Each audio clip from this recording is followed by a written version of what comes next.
Ladies and gentlemen, we are on service time. If I can remind everyone, please put off your cell phones for the service.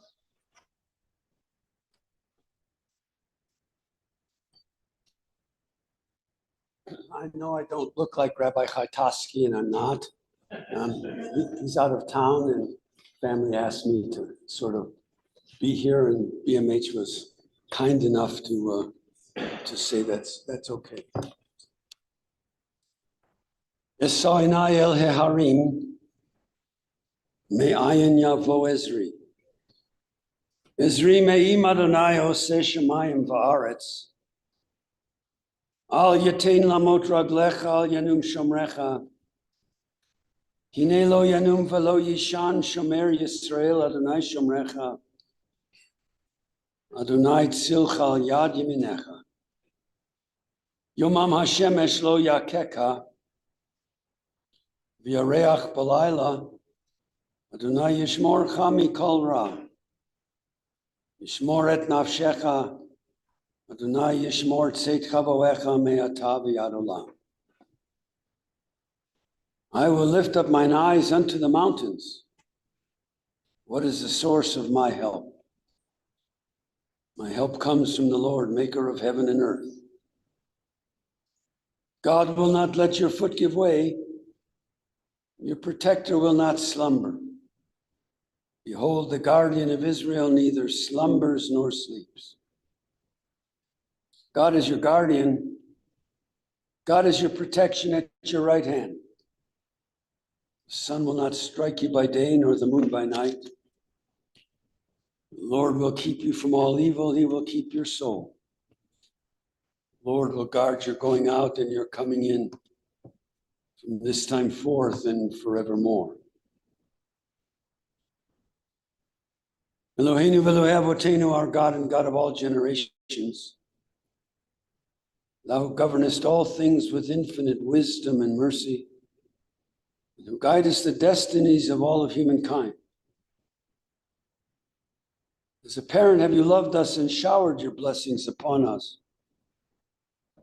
Therefore we shall not murmur even when sorrow befalls us, but with humility and unfaltering trust we shall accept your decrees. In joy and in sorrow alike we praise your goodness and acknowledge your justice. We remember that we are but strangers upon earth. Like a shadow, our life flees away. Help us, O God, so to walk in your sight, that when the few years of our earthly pilgrimage are ended, we may be ready to meet our end with tranquil mind. To thee we look for comfort and strength when one of our beloved is taken from us and the link is broken in the chain of love which binds us together. Though we walk in the valley of the shadow of death, we shall fear no evil, for you are with us. Be praised, O eternal our God, in all your dispensations. And sanctified be your name, now and forevermore. We say together, Amen. The poet has written, birth is a beginning and death is a destination. Life itself is a journey, a going, a growing from stage to stage. From childhood to maturity and from youth to age. From innocence to awareness and from ignorance to knowing. From foolishness to discretion and then perhaps to wisdom. From weakness to strength or from strength to weakness. And often back again. From health to sickness, and back we pray to health again. From offense to forgiveness, from loneliness to love, from joy to gratitude, from pain to compassion, from grief to understanding, and from fear to faith. From defeat to defeat until looking backward or ahead, we see that victory lies not at some high place along the way, but in having made the journey, stage by stage, the sacred pilgrimage. Birth is a beginning, and death is a destination. Life itself is a journey, a sacred pilgrimage made stage by stage. Birth to death to life that is everlasting.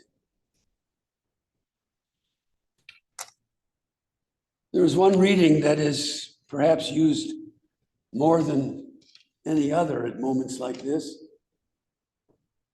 and it is the 23rd Psalm. Sometimes people ask, why do we do that and why do we read it? And partially it's because it says, yea, though I walk through the valley of the shadow of death. But I remember when I was in rabbinical school a very long time ago, one of my professors said he wanted us to understand that King David, who was the supposed author of the book of Psalms, when he wrote this, he had something else in mind. He wanted to give some advice to mourners. And what he was saying to the mourners is, yes, walking through the valley of the shadow of death, have to walk from one end of that valley to the other. And he was saying, don't get stuck in the valley. No matter what happens in life. In some ways, and I'll say something about that later, John understood that. And it's important for us to understand it as well. So I'm going to read the Psalm in Hebrew and then say it in English. Those of you who have it with you or know it, please say it with me. Adonai roi lo echsor binot deshe yarbitzeni al mei menuchot yanaleni. Nafshi shovev yancheni b'maglei tzedek leman shemo. Gam ki elech b'geit samavet lo yirara ki ata imadi. Shivtecha umishantecha hema yenachamuni. Ta'aroch lefanai shochan neged sororai. Dishanta v'shemen roshi kasi ravaya. Ach tov v'chesed yirdafuni kol yamei chayai. V'shavti b'veit Adonai la'orech yamim. The Lord is my shepherd, I shall not want. He maketh me to lie down in green pastures. He leadeth me beside the still waters. He restoreth my soul. He guideth me in straight paths for his name's sake. Yea, though I walk through the valley of the shadow of death, I will fear no evil, for thou art with me. Thy rod and thy staff, they comfort me. Thou preparest a table before me in the presence of mine enemies. Thou hast anointed my head with oil, my cup runneth over. Surely goodness and mercy shall follow me all the days of my life. And I shall dwell in the house of God forever.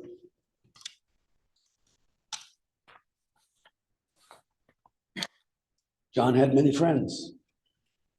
So we're going to call upon some of his friends and his devoted colleague, his devoted partner, Sandra, to share some words with us. So I'm going to call them up in the following order. Steve Taffet, Gary Davis, Rick Wedgel, and his beloved partner, Sandra Wages.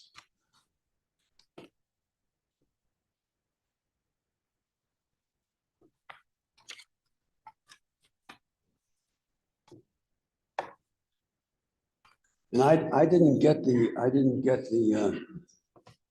dress code today. I wore a tie.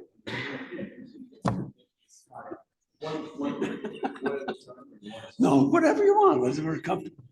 Wait, Steve, it depends on how long you're going to talk.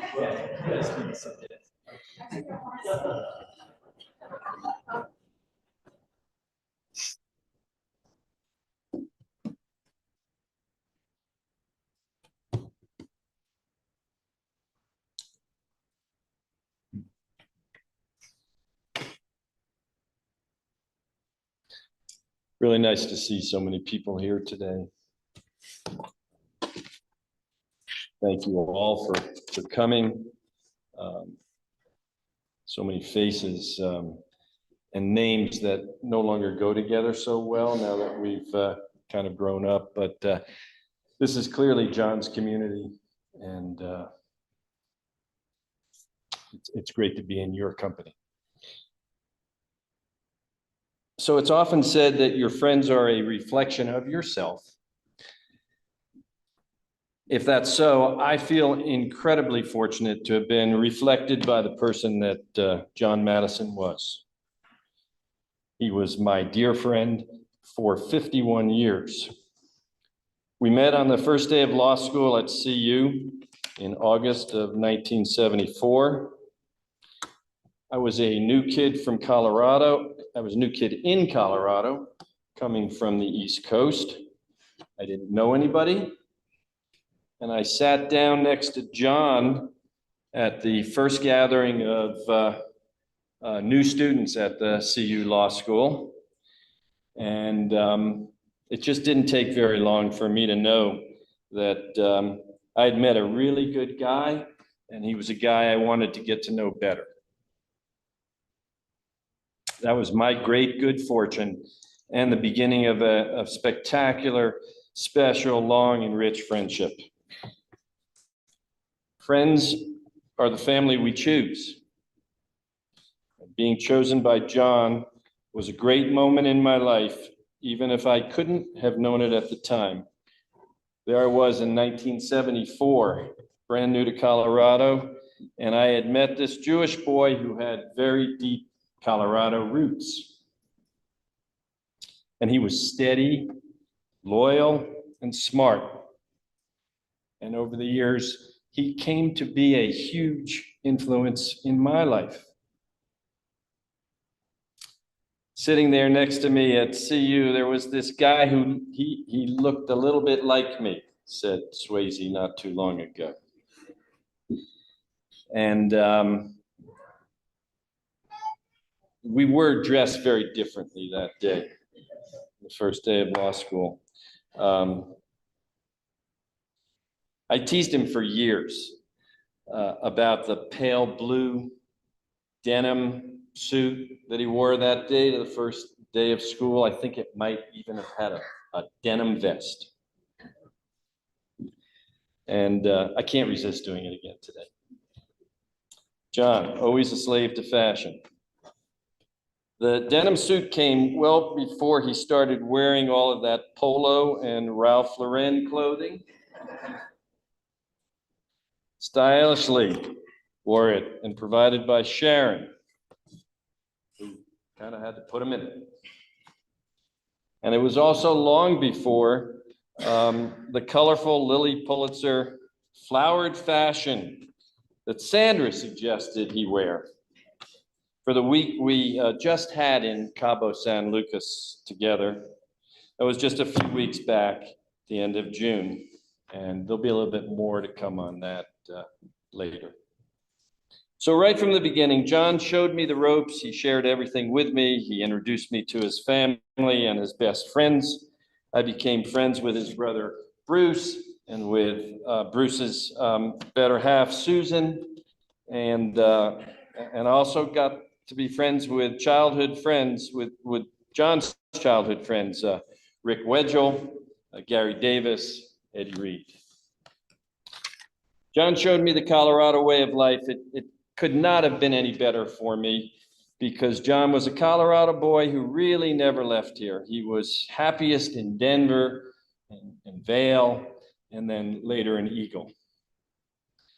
His parents' home in Denver, the home of Ernie and Charlotte, was where both back in my school days with Jon and then much later, we would go for holidays. We would have Seders there. We'd have Rosh Hashanah dinners there.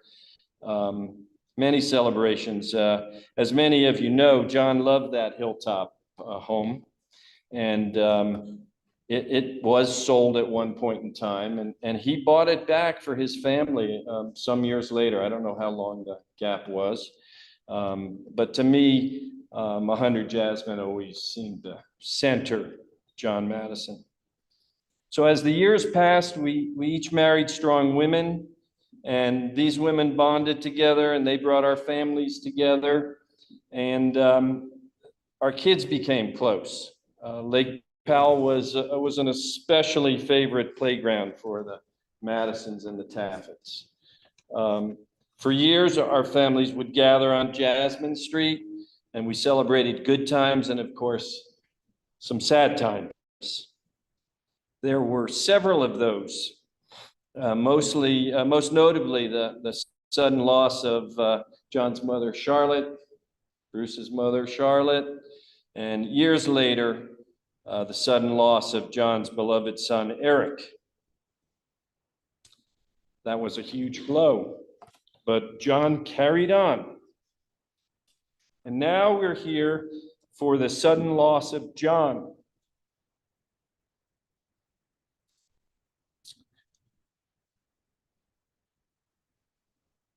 Which is simply unbearable. But bear it we must. Jon always moved ahead with no complaints. He kept moving ahead, and he would want us to do that today. He would also want us to remember that he led a fantastic life and he had a lot of fun. He let us in on that fun, and I'm forever grateful for that. Jon was an excellent, detail-oriented lawyer who started clerking for Albert Wolff and Bud Slatkin while he was in law school. Those three, they never parted company, and for more than 40 years, the law firm of Wolff, Slatkin, and it may have been 50 years, I think Buddy reminds me. For many years, the law firm of Wolff, Slatkin, and Madison was a force to be reckoned with, faithfully getting the job done for their real estate and construction clients. In Jon's capacity as a lawyer, he kept exquisite files. He was incredibly organized. So Zachary, glasses off. Zachary, don't worry. He's got everything organized. I'm almost positive. Both as a lawyer and in his personal life, Jon never lost sight of those around him and what their needs were. His kindness was legendary, and it is the mark he leaves on all of us today. May his kindness be an example and a practice that we all carry on. I mentioned that week in Cabo San Lucas. It just happened recently. It was a wonderful weekend and week-long celebration of Swayze's bat mitzvah. Cabo was a favorite destination for Sandra and Jon, and for Sandra's daughter, Blair, Blair's husband, Marty, and of course for sweet Swayze, who really, in time, became an authentic granddaughter to Jon in so many ways, and they cared for each other immensely.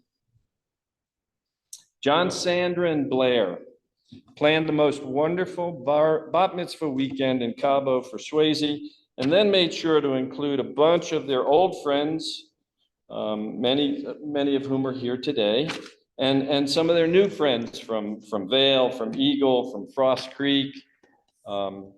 People came to be with Jon and Sandra. I'm sure all of us who were there cherish the fact that we had so much quality time with Jon shortly before he left us. Most memorably, besides the poise, confidence, flair of Swayze, was Jon's calm demeanor. He made sure everything was just right for everyone. He had great energy. He never skipped a beat that entire weekend. It was quintessential Jon. After the weekend events were done, we went out a couple of days later and we played a round of golf with Jon and Sandra. They played an enormous number of rounds of golf with each other. And occasionally I got the chance to join in. And on that day, my friend and John, Sandra, and I, we played together. And we were playing at a beautiful, wild, and windy course on the Pacific Ocean, just as these guys had done so many times before. I like to take some credit for getting John involved in golf, and along with skiing, golf became an important part of the last 15 years of John's life. I was even there for his hole-in-one. It happened at the Omni in Boulder County. I'm still waiting for mine.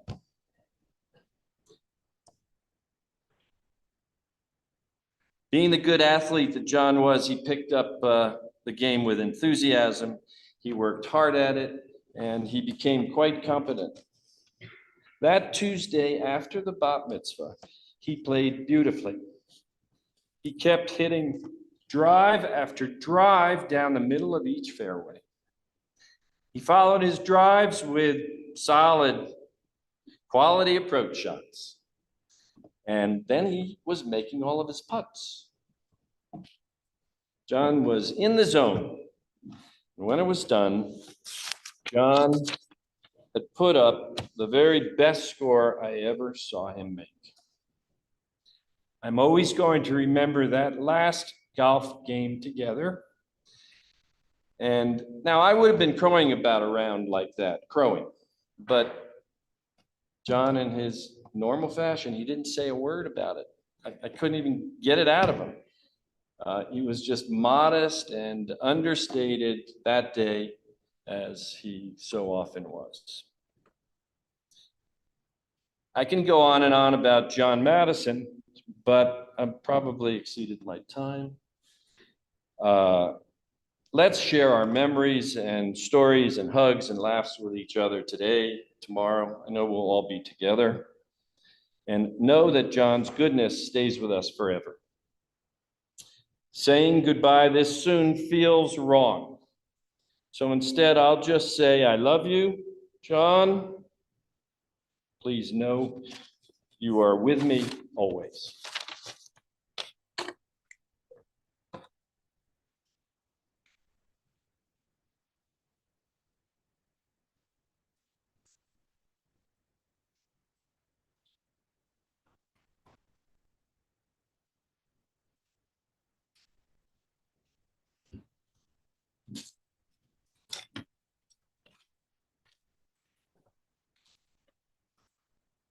Hello, everyone. Best friends. As most of you know, John and I have been best friends since childhood.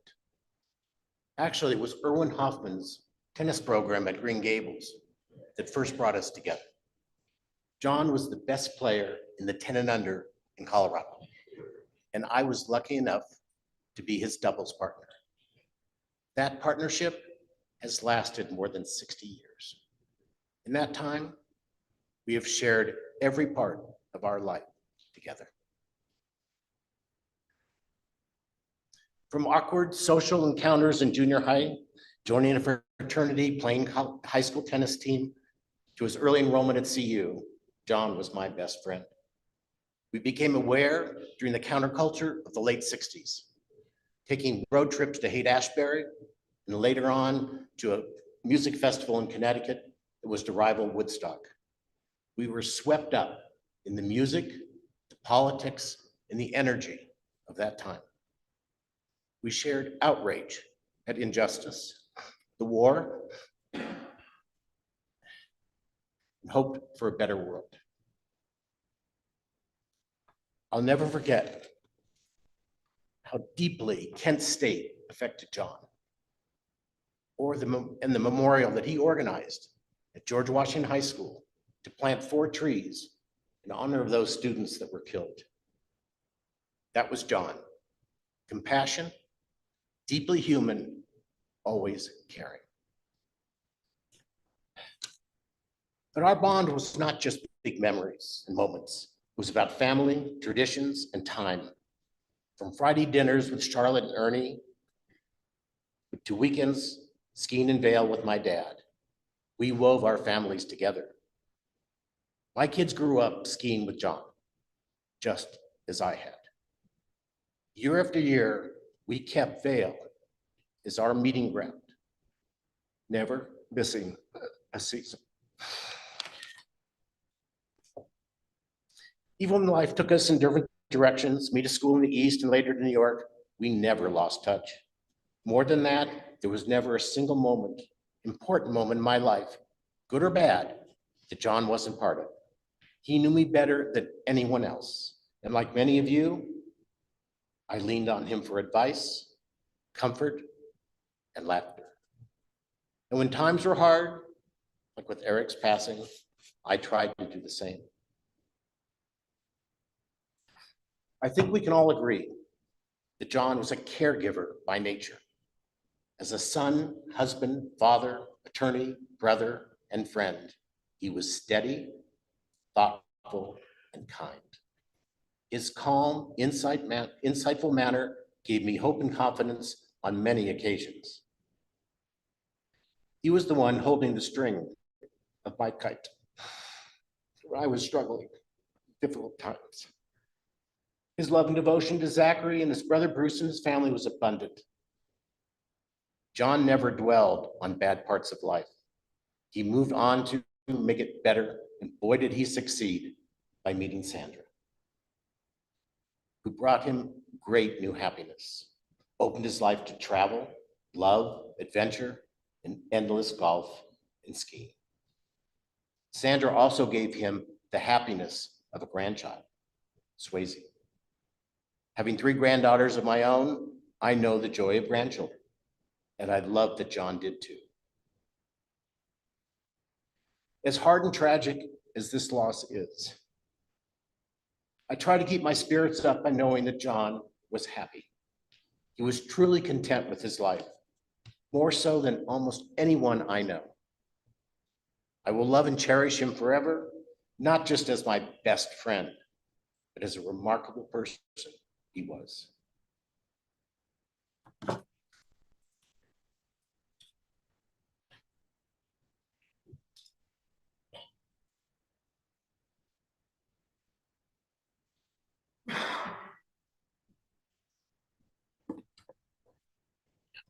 Tough acts to follow.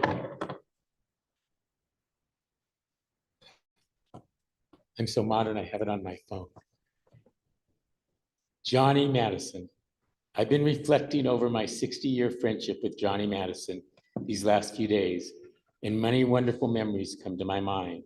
I was John's second longest friend, Gary being the first, and he loved you, Gary, dearly.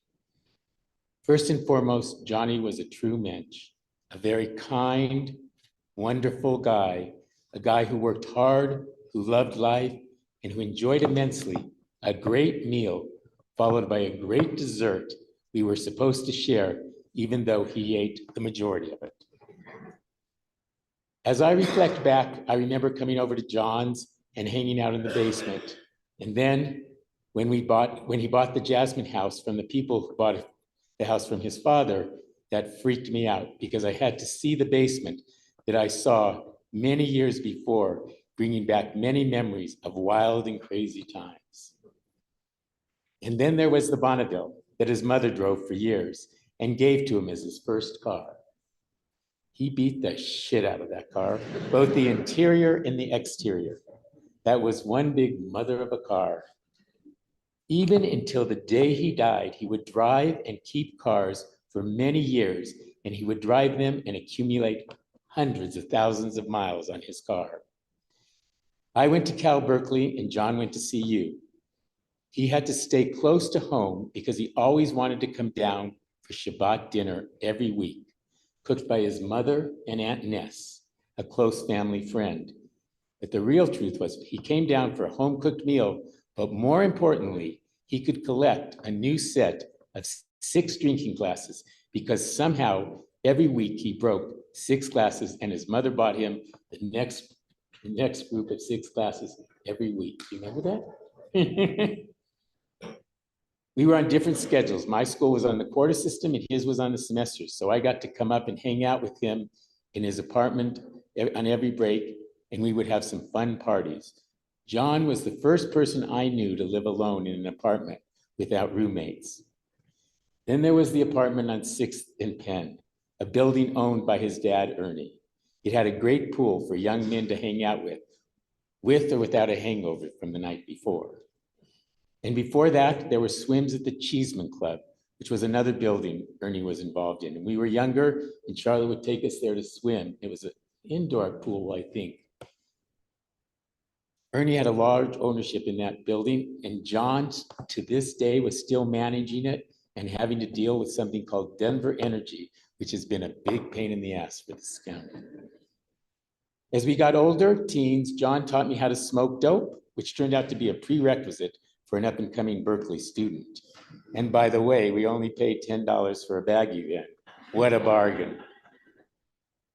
In later years, Jon taught me to drink Stolies on the rocks and enjoy some other fine vodkas on the rocks. In recent years, I returned the favor by teaching him how to enjoy tequila on the rocks with a twist of lime. He would come over and just go to my liquor cabinet, pull out the tequila, and pour himself a glass. In high school in the summertime, we would go to Cramner Park each and every night for the sunsets and meet up with young women and get involved in some mischievous activities. Johnny would love to come to my house and play cards with my father and learn how to gamble. My dad was quite the gambler, and he groomed Jon to love gambling. Bruce helped him too. We went to different law schools, which also was great because again, we were on different schedules. So I could go party with him during my breaks and meet his friends. And one, of course, was Stephen Taffet, who has been a lifelong friend of Jon's and mine. Jon could come to Denver and hang out with me on 8th and Dahlia. Neither one of us could buy a house without the other first seeing the house. I remember when he bought a house on 4th and Marion. I, of course, then had to buy a house on 3rd and Marion so we could be close by. Jon had a girlfriend in college, or maybe it was law school, and I'll never forget Charlotte, his mother, didn't like her. She wasn't Jewish and there was other issues. So Charlotte came to my house, knocked on my door with a bag of See's candy suckers and wanted to discuss with me how I could arrange to break them up. It was quite a dilemma for me, and I can't remember how I dealt with it. There was a big snowstorm one Christmas and Jon could not fly out to Aspen. Since I lived in Park Hill at the time, he could just make it to my house from Stapleton and it was too snowy to go home, so he had to stay a few nights until the snow melted. Oh, and I remember when he bought that first Jeep, shortly thereafter, he had to drive me in a snowstorm down to the courthouse because I was a young lawyer and afraid I was going to be late for Judge Sparr's court. And of course, nobody showed up but me and Jon. It was too snowy for my little BMW at the time. When I moved to different houses or was threatened by some crazy clients, I knew I could always spend the night at Johnny's house. When I ran in my one and only marathon in New York City, Jon had to come along and stand on several street corners and root for me. And then, of course, there was the bonus party afterwards at the Plaza Hotel, hosted by Mickey and Luann Miller, because Mickey had run it. I think that was the real reason Jon wanted to come root for me. When Johnny's mom passed away, I had to find him on a ski slope in Aspen. I think he was with David Eisenstein, who's here today. It was extremely hard because we didn't have cell phones in those days. And then I had to get him at the airport and break the news to him that Charlotte had passed away. We got married 6 weeks apart of each other's weddings. I was a groomsman or maybe the best man at his wedding. I can't remember. And he carried in my chuppah with a few other people. We saw each other's children on the first days of their lives. And in middle school and high school, our children went to school together. We always shared big and important occasions. We bought half of the Vale condominium together with Shar and Albert Wolf. That's Jon's condominium today because he bought us all out. When Eric passed away, he wanted me to go with him to pick out the graveside. It was a very hard thing to do, but a very special moment as we both sat and cried. It was really interesting because Jon didn't cry very much. When Susan passed away, he was there at the hospital every day, helping me through a difficult and terrible time. Yes, we had a long history together. More than the funny and not so funny vignettes and the many wonderful times we had together, one of the best parts of our relationship was going to dinner together, just the two of us, and no other people could come. And we confided in each other about conflicts we were having, dating, school, work, issues with family members, some business deals, some legal cases, some financial matters, etc. And we always promised each other we would keep the discussion confidential, and we did for all these years. I was always glad he felt comfortable enough to share touchy issues with me and know it would never go beyond us. We both got comfort in those confidential discussions. We had an unbelievable trust in each other. I'm really going to miss those dinners and those talks that we had. And yes, at each of those dinners, he always ordered one of those desserts he would allegedly share and he would eat most of. Jon had a metabolism that allowed him to eat fattening foods without gaining an ounce, which always pissed me off. But Jon, being the good friend he is, wouldn't be afraid to tell me, you need to lose weight and you can stay healthy and live a long life. He loved his family through thick and thin. Bruce and Susan, he loved to see you guys on a weekly basis. He had difficulty with Mike Madison, but he loved him. And Casey, he was so excited when you and Shama got married and had Juliet and then moved back to Denver and bought a house. He was like a proud father almost. He was so excited when you bought your house. He liked to come to your house for holidays because it was the next generation taking over. And Juliet and Ruthie, he thought you were two very special girls, and you were. He would tell me stories about you all the time. Zachary, he was lucky to have you as his son, and he loved you deeply. He would give me a critique of all the shows you worked on, and he never told me that any of them were bad, but I think some of them were not so good.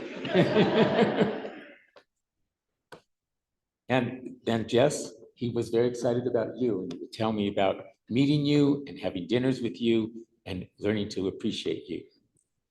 And Sandra, he loved you so very much. And I was so appreciative that you came into his life. You were a true companion to him, whether he was skiing, golfing, vacationing, sharing holidays. And you and I persuaded him international travel meant more than just going to Mexico. And thankfully, you executed on that plan to teach him there was a big wide world out there. Thanks for showing him so much of the world. And thanks so much for caring for him for these last 10.5 years. He enjoyed the many weekends and holidays he spent with your whole family, which he considered to be his. Blake, he loved you and he wanted you to get healthy. Blair, you brought lots of laughs and fun times. And Marty, who he thought was the best contractor in the world, not bad for being judged by a guy who was a construction litigation lawyer, defects lawyer. And dear sweet Swayze, he was so proud of you skating and golfing. He was so excited for Swayze's bat mitzvah that you heard about this last June, and a group of 6 or 8 of his closest friends traveled to Mexico to be with them. And he was very proud, even though he wore those ridiculous blue Lily Pulitzer jeans with African animals all over them. But he wanted to make you happy and keep within the theme. About a month before, he did take me to dinner and warned me about those pants, which was a good thing because when I walked in, I thought, what are these? He loved you all dearly. My heart was broken when I heard about Jon's heart attack and terrible accident. I will miss him tremendously, but I have to say honestly, when I heard about his condition, I feared he would be in a vegetative state in some rehab center or even at his home on Jasmine, and I would have to go see him and deal with that. I didn't want to see that because I knew he didn't want to live that way. Jon was always on the go, full of life, full of great energy. There is a well-known Jewish saying, may his memory be a blessing. Johnny Madison, my memories of all our stories, all the fun we had and the sorrows we shared will always be a blessing to me.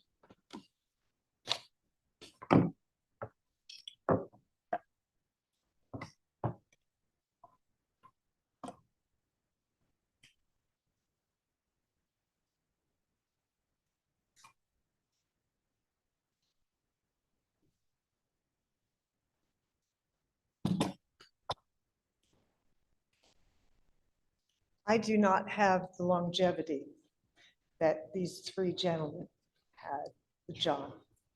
But I had a fortunate, wonderful, awesome, amazing 10 years. My first date with John was in Eagle, Colorado, on a golf course. I'm sure none of you are surprised.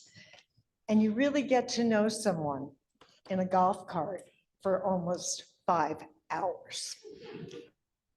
We drove to the first hole and John took out his 3-wood. I thought, this guy is really a big hitter, or he has no idea what the hell he's doing. I asked him about using his driver, and he told me, I don't want to miss the ball and screw up. That's John. Honest, humble, kind, gracious, and so much more. The last thing he would want is for me and his friends standing here and talking about it. And by the way, John had a hole-in-one on a Monday, and he said, your turn's next. And 4 days later, I had a hole-in-one. We shared that. We had a party together, and my daughter baked a cake with holes in one all over it, and we celebrated. He didn't want to celebrate alone. Sweetheart, I'll try to be brief. You were a remarkable man. So many admired you. Me being your biggest fan. You had a quiet strength, a warmth that touched all who knew you. You adopted a new family and embraced all of us while sharing your family with us. Swayze became your best buddy and your granddaughter. You taught her the value of education, supported her ice skating and her golfing competitions. You were there for every show and every event, and you even started wearing Lily Pulitzer. The colors were so important. They carried us through 10 years. You now wear pink shirts. In Cabo, you gently placed a towel over Swayze's shoulders with tears in your eyes. It was so meaningful and wonderful. You've been there for all of us, Blair, Marty, Swayze, Blake, and me, along with all our friends.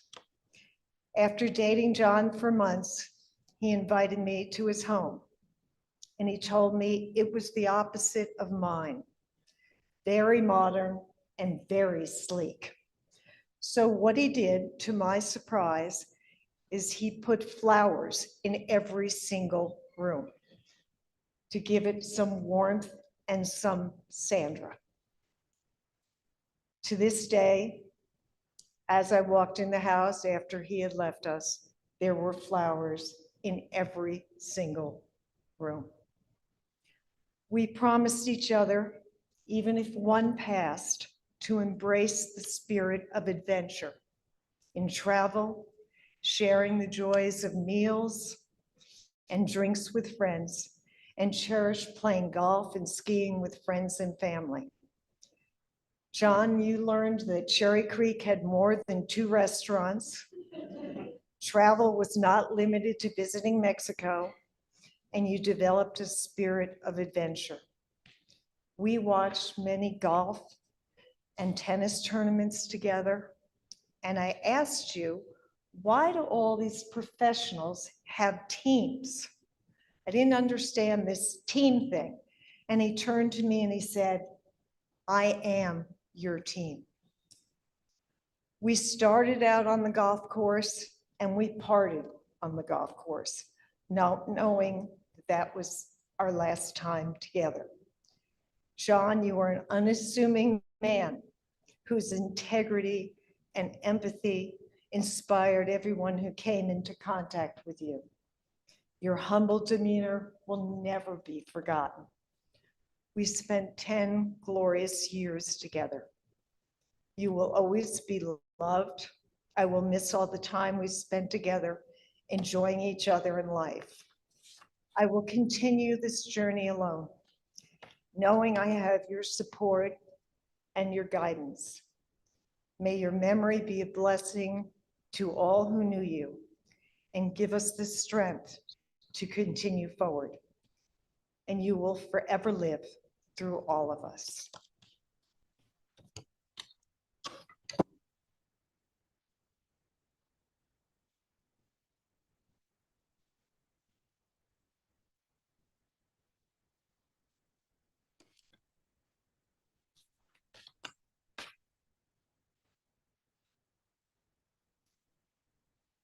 Beloved family, dear friends, it's always difficult to come to this time and to this place. Never easy to say goodbye. But I do want to say one thing before I say some remarks about Jon. I never had a hole-in-one.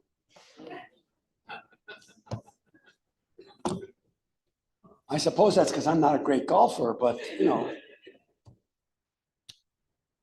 it is so hard to come to moments like this when there's a tragic death. There are no easy ways to say goodbye. It reminds us, however, that life is meaningful when we make it meaningful. And in so many ways, that was what Jon tried to do. But there is a danger in a moment like this. And the danger is that some will make this moment a moment only of tragedy and not see beyond the tragic death. And I hope for you as family, for you who have become so much a part of his life, that you will see this, not just this moment, but you will see his life as a way to try to take the best of what his life was about and make it a part of your own lives. Because there were so many ways in which he was an inspiration. I've known Jon for a long time, but not well. I'm not a good friend as these friends were and as Sandra was.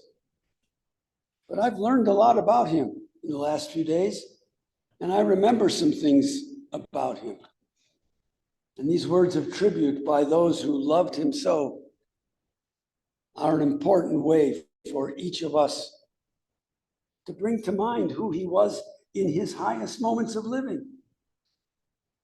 Not his lowest moments, and we had both, all of us do. But the truth was, his highest moments of living are the ways in which each of us can perhaps add something to our own lives. And so give me just a couple of moments. I know the old rabbi, and so I know those stories, but I promise not to take too much time. First, for you as family, all of you, no matter how you became part of this family, for this family, you have some tasks, and they're important tasks at this moment. First, you have to grieve for your loss. You have to shed your tears because they are the tender tribute of love and respect that we, the living, pay to the dead. And they are important. And it may take some time. This is not an easy process. Secondly, we have to wonder about what this life is about. 72 years is not a very long time to live, especially in this modern day and age. We have to understand what we wonder about. I've said this thousands of times, but people ask me all the time, Rabbi, what's going to happen when I die? And I say, I have two answers. Number one, I don't know because I've not been there. And number two, I am not anxious to find out. And while we can laugh at that, the truth is we all wonder ourselves. What do we think? We are here as a group, as a community, because we've lost somebody special. But each of us in our own way thinks something different about what may happen to us. And I really do believe that all of those thoughts are important. As long as each of us looks and wonders and says to ourselves, as long as I live by the principle of what may or may not happen after we're gone. Third task for you as family is to remember who he was in those highest moments. And lastly, and I say this to the younger who are here, it's important not just to remember who he was, but it's important to pass on who he was to those who come after, the next generations. That's how we give immortality to those people that we love. It's not enough just to remember. You have to remind people of who he was. And I think that there's a task for each of us as well. Each of us who knew him in any way. The task is to give him immortality. And we do so by trying to take something of what his life was about and perhaps making it an important part of our own lives. Jon was born and raised in this community. Fourth generation. Loved this community. Loved all of the things that happen in this community. He had the courage to understand the gravity of what had happened to him. Yesterday, the family shared with me that while his ability to communicate was so limited, could only speak with his eyes. He was the one who made that decision. No more. He didn't want you, or Bruce, any of you to have to make that decision on his behalf. And he made that decision. I'm not going to live this way. But in some ways, while he's not going to continue to live, he has already lived, and he's lived rather well.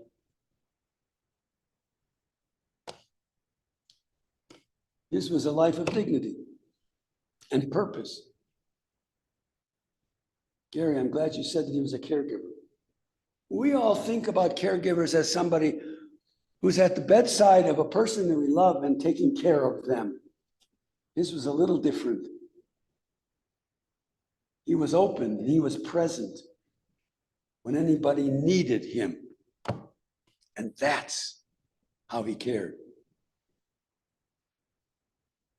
By his presence, by his understanding about what we should be as human beings. Not only his profession, it's an important profession. Not just being a lawyer and being open to the people who came to him, who needed him. But he was there for his friends. He was a kind of person who had a small circle of places that he liked to visit. It's okay. He was comfortable that way. He loved to teach. He loved to teach golf and tennis, skiing. He loved to teach because that's who he was. He was natural at it. He cared very much, Bruce, as you know, about your own physical life. And he took that and understood it to the point that he believed that we have to be there for others, even when we're gone, to make sure that whoever it is that we are, we can still contribute to the next generation. He was a person who moved forward, even in tragedy. And yes, he met Sandra 10 years ago. And that was an important part of his life. It rejuvenated him and made him understand how wonderful life can continue to be.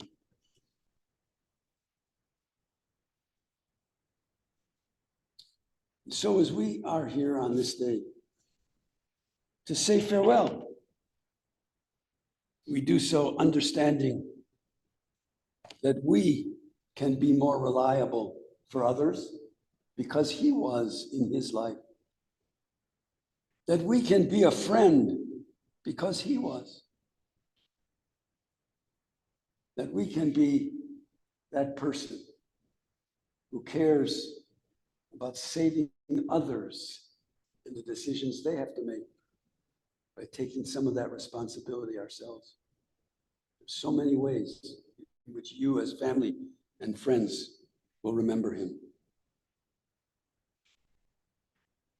I hope for each and every one of you, as a beloved child, beloved brother and his family, beloved wonderful partner, hope that all of you, however it is that you came into his life and he came into yours, that you will find strength in those 72 years of his life, and that he will continue to serve all of us through you. I want to conclude with this wonderful poem, and I think it's so true and so real. The poet wrote, "When I die, if you need to weep, cry for someone walking the street beside you. And when you need me, put your arms around others and give them what you need to give me. You can love me most by sharing your joys and multiplying your good deeds.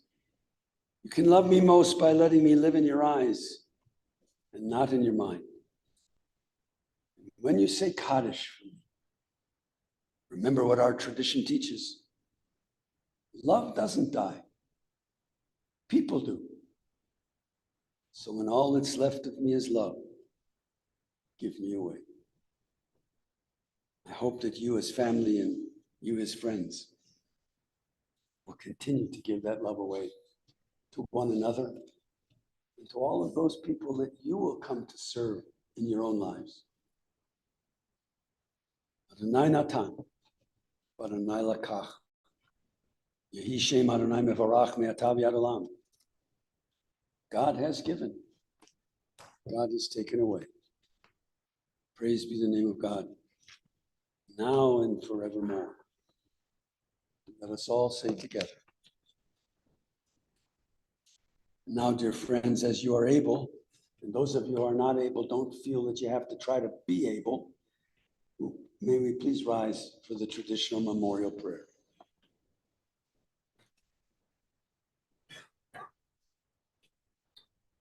El Molei Rachamim Shochein Bamramim, Hamatzei Menucha Nechona Tachat Kanfei HaShechina, Im Kedoshim Utahorim Kazohar Harakia Mazirin, Et Nishmat Yosef Lev Ben Yisrael Shepsel V'chaya Shendel, Shehalach L'olamo, Bal HaRachamim, Yastirah B'Seter Kenofav L'olamim, Vayitzror B'tzror HaChaim Et Nishmato, Adonai hu nechalato v'yanuach b'shalom, al mishkavo v'nomar, Amen.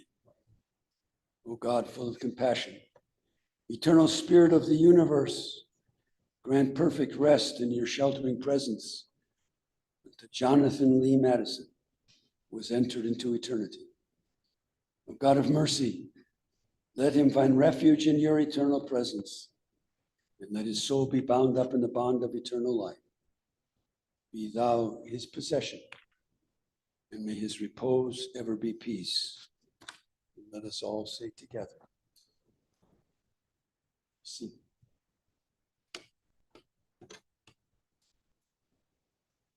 Okay.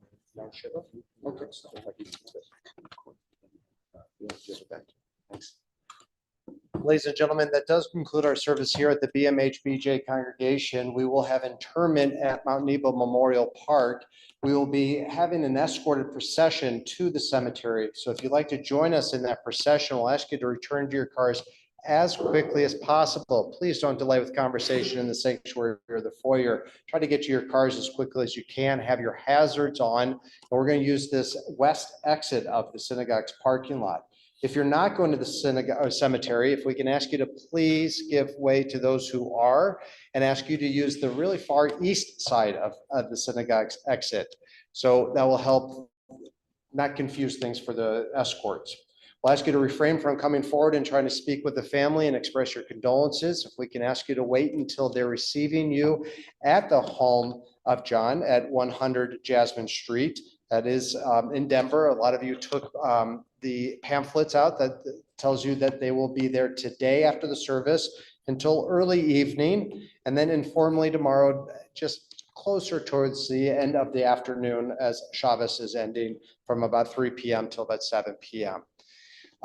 If I can invite the pallbearers forward at this time, ask everyone to rise. Oh, and excuse me, there was a phone, aqua teal iPhone left in the women's bathroom. I'm going to leave this in the front. So if it's your phone, grab it.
She's trying to get me